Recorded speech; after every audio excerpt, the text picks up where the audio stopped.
Hello friend, welcome. मैं उम्मीद करूंगा कि आप सब लोग खैरियत से ठीक होंगे। आज का मेरा जो टॉपिक है कि जमीन के मामले में अगर विवाद हो जा रहा है जिससे जो है लोक शांति भंग होने की आशंका है। एक बार फिर बता रहा हूँ कि कोई दो पार्टीज के बीच में कोई आपस में तनाव हो जाता है। इसकी वजह से तनाव होता है एक जमीन के कारण, जो दोनों पक्षकारों के बीच जो है ऐसा हो सकता है कि लोक शांति भंग हो सकती है और लोक शांति भंग होने की आशंका है। तो पुलिस जो है फौरी तौर पर जो है एक रिपोर्ट तैयार करेगा और उस रिपोर्ट को जो है संबंधित मजिस्ट्रेट को भेज देगा और वो जो है नया संहिता की धारा 164 यानी भारतीय नागरिक सुरक्षा अधिनियम 2023 की धारा 164 क्रॉस पेंडिंग जो है सेक्शन जो है 145 145 कहा गया है। अब इसमें जो है मैं मोटी मोटी तौर पे आपको बताना चाहता हूँ कि एक पक्षकार ये दावा करता है कि जमीन मेरा है और बी पक्षकार ये दावा करता है जमीन मेरा है। तो प्रमा फसाई ये तय नहीं हो पाता है कि जमीन किसका है किसका नहीं है।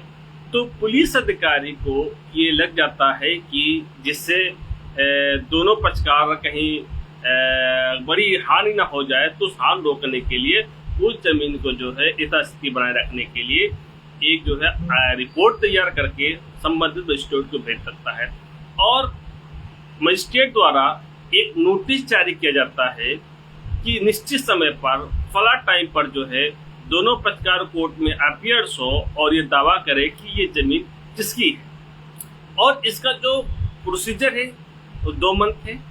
अगर कहीं कमिश्नरी प्रणाली है, लखनऊ है, आगरा है, बनारस है, मुंबई है, अहमदाबाद, ये कहीं भी है, अगर वो कमिश्नरेट प्रणाली है तो वहां पर जो है मजिस्ट्रेट की शक्तियां किस पर होगी, पुलिस कमिश्नर पे होगी और पुलिस कमिश्नर जो है वो पावर को जो है डिस्ट्रीब्यूट किए हैं जॉइंट कमिश्नर के पास, वो जो है उसका अधिकार क्षेत्र बनता है। अब इसमें सवाल ये है कि ऐसे से क्या क्या मामले आएंगे जो कब्जा किसका हो। तो इस 145 में ये देखा जाता है परमा फसाई कब्जा किसका था। पहले जब पुलिस ने विवाद को शांत कराया था, उस शांत के दौरान कब्जा उस जमीन पर किसका था। कब्जा महत्वपूर्ण है और इसलिए महत्वपूर्ण कब्जा है कि पुलिस की रिपोर्ट में कहा जाता है कि फला व्यक्ति जो है इस जमीन में अपना कार निर्माण कर रहा था, मकान बना रहा था, रह रहा था और वो कब्जे में था। दूसरा पक्षकार जो उसने अपना वास्तविक मालिक बताता है, उसका वास्तविक टाइटल बताता है और कहता साहब मेरा कब्जा है, तो वो भी अपना रिटर्न स्टेटमेंट संबंधित मजिस्ट्रेट को पेश कर सकता है, अपना दावा पेश कर सकता है। और मजिस्ट्रेट को ये विवेक है, ये एक तरीके से कहा जाए कि उसका ये सख्त प्राप्त है कि जमीन जिसके कब्जे में था उस जमीन को जो है किसी जो है 2 महीना का बीत जाने के बाद में जिसके कब्जे में जमीन थी उस जमीन को उसके हाथ में सुपुर्द कर देता है, कब्जा उसी को दे देता है जो पहले कब्जा स्थिति बनाया हुआ था। लेकिन अगर वो पक्षकार जो है विक्टिम हो गया है, वो जाकर जो है सिविल कोर्ट में वो रेमेडी प्राप्त कर सकता है। रेमेडी क्या है कि वो जाकर सिविल कोर्ट में जो है सूट फॉर टाइटल और फॉर पोजीशन की सूट वो मांग सकता है, रिकवर पोजीशन की वो जो है मांग सकता है कि साहब मेरी पोजीशन मुझसे छीन ली गई है और रिकवर ऑफ पोजीशन मांग सकता है। उसके साथ साथ उस पर टाइटल डिक्लेरेशन डाल सकता है। उसके साथ साथ जो है वो suit for injection mandatory injection भी मांग सकता है।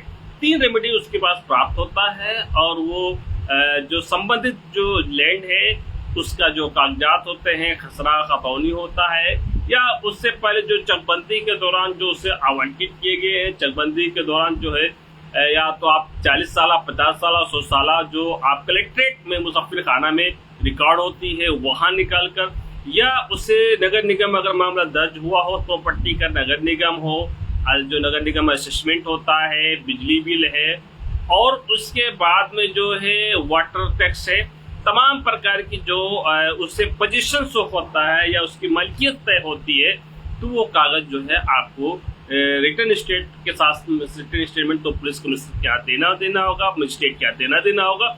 और जब आप टाइटल डिक्लेरेशन के लिए मुकदमा दाखिल करेंगे, सूट फॉर रिकवर पोजीशन के लिए अगर मुकदमा दाखिल करेंगे, suit for permanent mandatory injustice के लिए मुकदमा दाखिल करेंगे, तो ये सारे दस्तावेज आपको वहां पे लगाना होगा और संबंधित जो है सिविल जज के यहाँ आप दाखिल करेंगे और वहां से आप जो है रिलीफ प्राप्त कर सकते हैं।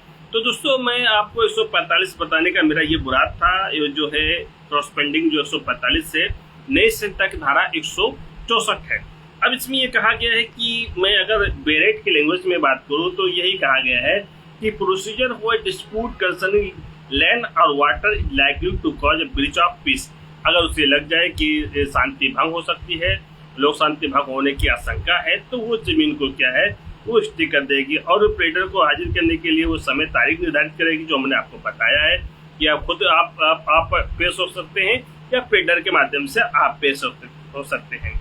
अब इसके अंदर जो है कुछ ऐसे मामले हैं जो आपको ये बताना चाहता हूँ कि अगर जो बेकब्जा कर दिया जाए तो अब इसका एक पॉइंट जो है 6 है, ये मजिस्ट्रेट को ये डिटरमाइन करता है कि पक्षकारों का एक का उक्त विषवस्तु पर कब्जा था तो उपधारा 4 के अंतर्गत कब्जा माना जाएगा, चाहे वो घोषणा करने वाले पक्षकार द्वारा तब तक कब्जा का हकदार है।